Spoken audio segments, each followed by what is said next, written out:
All right, we know that power corrupts and absolute power corrupts, absolutely. But what if you give that absolute power military equipment and drones that can kill people? This is originally from the New York Slimes, the New York Times, excuse me. San Francisco supervisors vote to allow police to deploy robots that kill. Supervisors in San Francisco voted Tuesday to grant city police the power to use potentially lethal remote control robots in emergency situations. Guys, this is only going to be used for an emergency. That's it. We'll never roll these lethal drones out, these lethal robots, any other time. We promise. You have our word. We're the police department.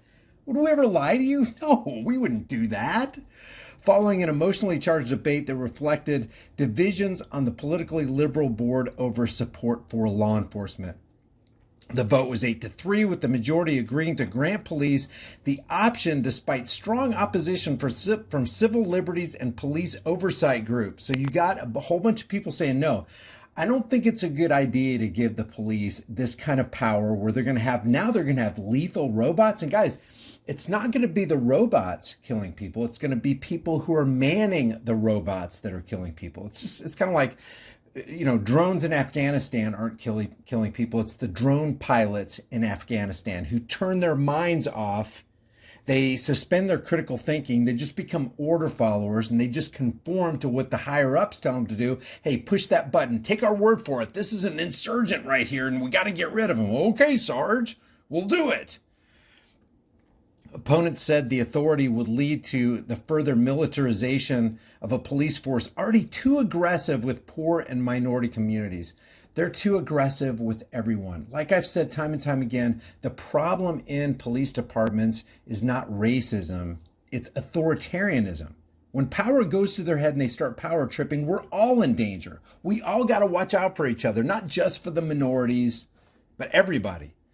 Supervisor Connie Chan, a member of the committee that forwarded the proposal to the full board, said that she understood concerns over use of force, but that, quote, according to state law, we are required to approve the use of these equipments. And we know that's what they're going to do. They're going to go through the chain of command. They're going to get their warrants. We'll get the approval from higher ups. Don't worry, this power will never be abused. So here we are, and it's definitely not an easy discussion. The San Francisco Police Department said it does not have pre-armed robots and has no plan to arm robots with guns. We're not going to do that, guys. Why would we do that? You know that anytime we tell you we're not going to do something, we don't do it. Every time we tell you we are going to do something, we do it. You can trust us. But the department could deploy robots equipped with explosive charges, quote, to contact, incapacitate, or disorient a violent, armed, or dangerous suspect when lives are at stake. We're only going to do it if lives are at stake. This is to keep the peace. We are public servants. We're here to protect and serve, not protect and serve ourselves. We're not going to use these things to harass and further collect from people. You know, cops are constantly telling the public how fearful they were, that they were going to lose their lives. I thought he had a gun. I thought my life was in jeopardy. My life flashed before my eyes. And the most important thing when I clock in is that I go home. And if it takes me deploying all the resources of the state to make sure that I have backup upon backup, by golly, I'm going home. Remember, that's the most important goal of a police officer. She said, quote, robots equipped in this manner would only be used in extreme circumstances to save or prevent further loss of innocent lives. Remember back in 1985 where they dropped that satchel bomb in Philadelphia? Remember that? Here's what it looked like. Here's what the explosion did right here. It says on the evening of May 13th, 1985, longstanding tensions between MOVE, a black liberation group, and the Philadelphia Police Department erupted horrifically. That night, the city of Philadelphia dropped a satchel bomb, a demolition device typically used in combat, laced with Tovex and C4 explosives on the MOVE organization. They dropped it on this whole city block, guys, who were living in a West Philadelphia row home known to be occupied by men, women, and children. Hey, do you think we should drop that satchel bomb, Sarge, with that C4 and Tovex explosives? I think that's a good idea, Billy. Go ahead and drop it from the nearest helicopter. It went up in unextinguished flames. 11 people were killed, including 5 children and the founder of the organization. 61 homes were destroyed, and more than 250 citizens were left homeless. That's the Philadelphia Police Department. So, of course, we want the San Francisco Police Department to have robots with lethal capabilities. Why wouldn't we?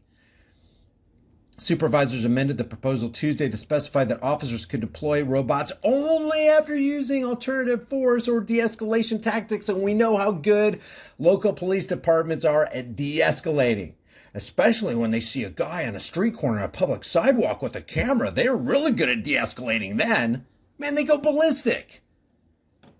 Or concluding that they would not be able to subdue the suspect through those alternative means. Only a limited number of high-ranking officers could ever authorize the use of these robots as a deadly force option.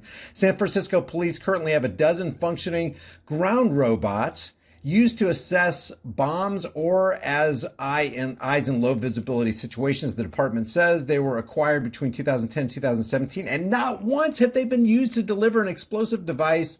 Police officials said, "We believe you." Police officials, the authorities, the officials that oversee this whole thing, they told us, okay, we believe you. Yeah, you've never used them, of course. And you never plan to use them, right?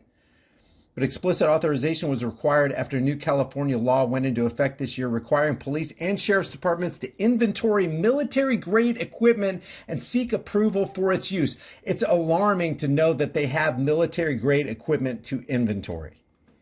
The state law was authored last year by San Francisco County Attorney David Chiu. While he was an assembly member, it was aimed at giving the public a forum and a voice in the acquisition and use of military-grade weapons that have a negative effect on communities, according to the legislation. A federal program has long dispensed grenade launchers, camouflage uniforms, bayonets, armored vehicles, and other surplus military equipment to help local law enforcement, but you can't have them. They'll barely allow you in certain places to have, just a small pile of ammunition and a handgun. They don't want you to have fully automatics. They're freaking out about the black, scary AR-15 assault rifles that should only be used on the battlefield, but they can have surplus military equipment, grenade launchers, camouflage uniforms, bayonets, armored vehicles, but you can't have an armored vehicle? Wonder why that is. The right to keep and bear arms. Is there a limitation on the arms that you can keep and bear? Shall not be infringed. Isn't it an infringement when they create a law that says you can't have that weapon, weapon X, weapon Y, weapon Z? You can't have fully automatics. They don't want you to have semi-automatics. They want to ban AR-15s and AK-47s. Hell yeah, says Beta Male O'Rourke. These people are lunatics. In 2017, then President Trump signed an order reviving the Pentagon program after his predecessor, President Obama, curtailed it in 2015. So basically Trump says, Obama's like, I don't think we should, we need to get rid of the grenade launchers. We don't need militarized equipment. And Trump goes, no, that's nonsense. We need to put all the military-grade equipment we can on the streets of our cities to keep them safe. We need to empower local police departments, okay? It's a beautiful thing to have a grenade launcher in the city of Philadelphia. All the satchel bombs you want, they're never going to use that recklessly and kill a whole bunch of people in apartment complex row homes, okay? Triggered in part by outrage over the use of military gear during protests in Ferguson, Missouri after the shooting death of you-know-who that you can't mention if you're a certain YouTube channel. San Francisco police said late Tuesday that no robots were obtained from military surplus, but some were purchased with federal grant money. Okay, so now we know when the states get and the local police departments get federal grant money, now the feds can speak into that local police department and tell them what to do. That's why when you see these mass shootings, who moves in every single time, 100% of the time? The FBI, the CIA, they're just crawling with feds. Move over, the FBI's got this handled, no problem. Like many places around the U.S., San Francisco is trying to balance public safety with treasured civil rights, such as privacy and the ability to live free of excessive police oversight. In September, supervisors agreed to a trial run allowing police to access private surveillance camera feeds in real time it's only certain circumstances. In certain circumstances, basically, they're saying we reserve the right to suspend the Fourth Amendment right for you to be secure in your person's houses, papers, and effects, for you to be anonymous. So we're gonna actually spy on you using private surveillance cameras. And don't worry, it's approved by the higher ups. It's completely fine that we're trampling the Constitution. We don't care, and you shouldn't either.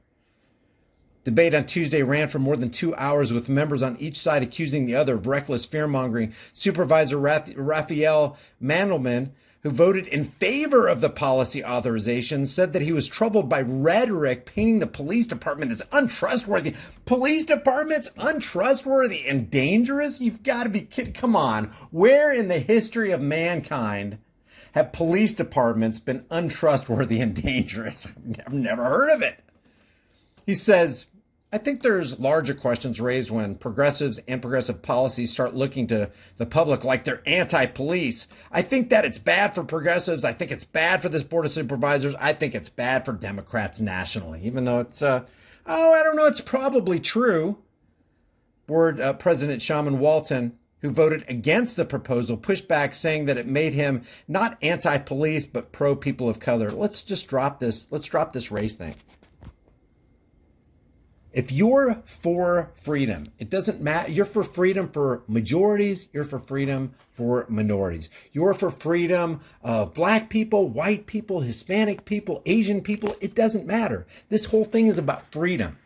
We continually are being asked to do things in the name of increasing weaponry and opportunities for negative interaction between the police department and people of color, he said. This is just one of those things. The San Francisco Public Defender's Office sent a letter Monday to the board saying that granting police, quote, the ability to kill community members remotely goes against the city's progressive values. How about it goes against humanity?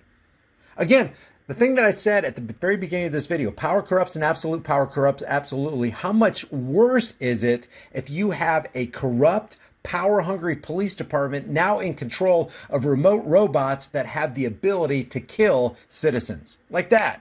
Oh, blame it on the robot. Hey, it must have been a malfunction.